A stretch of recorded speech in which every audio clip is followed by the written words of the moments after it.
আপনি যান, আপনি করেন সমস্যা আমার এই দেশটা আমার দাঁড়ান গাড়ির দিকে রং করে নিয়ে আসছেন কেন? কি হয়েছে আপনার সমস্যা কি? গাড়ির রং চাইলে গাড়ি নিয়ে আসতেন আপনার সমস্যা কি? সমস্যা তো আমারই কেন আপনার সমস্যা কি? আপনি কি প্রশাসনের লোক নাকি? অবশ্যই প্রশাসনের লোক না হই আমি এই দেশের একজন নাগরিক সমস্যা আমারই থাকবো আপনার সমস্যা না হলে আমার সমস্যা আরে ভাই জানতো ভাই আপনার সমস্যা কি? আপনি রং আপনি গাড়ি কেন রং সাইডে নিয়ে আসলেন আরে ভাই আপনি যাইতেছেন, আপনি যান, আপনি করেন সমস্যা আমার এই দেশটা আমাদের আমার এই দেশটা কারণ এই জন্য আমার সমস্যা আপনি গাড়ি করেন আপনি গাড়ি রং সাইডে কেন নিয়ে আসছেন এতটুকু একটা রাস্তা তার ভিতরে আপনি রং সাইডে গাড়ি নিয়ে আসছেন আপনাদের মতো কিছু কিছু মানুষদের জন্য দেশের মানুষ এত ভুক্তভোগিতে ভোগান্তিত হইতেছে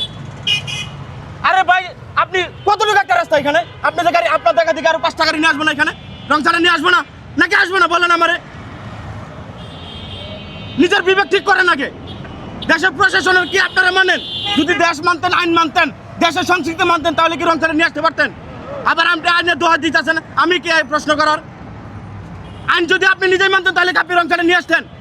গাড়ি ঘুরান গাড়ি ঘুরান আপনাদের জন্য এরকম রিক্সা নিয়ে আসেন আপনার জায়গা থেকে আরো শত শত গাড়িগুলো আসবে সামান্য ছোট একটা রাস্তা জ্যামজট ভরিয়ে থাকে মানুষ ঠিক মতন আপনাদের মতো অফিস আদালত টাইম টু টাইম পাস হইতে পারে না শুধু আপনাদের বিবেকহীন কারণে গাড়ি ঘোরান এখান থেকে নিজেদের বিবেক বুদ্ধি ঠিক করেন আগে তাহলে দেশটা ঠিক হইব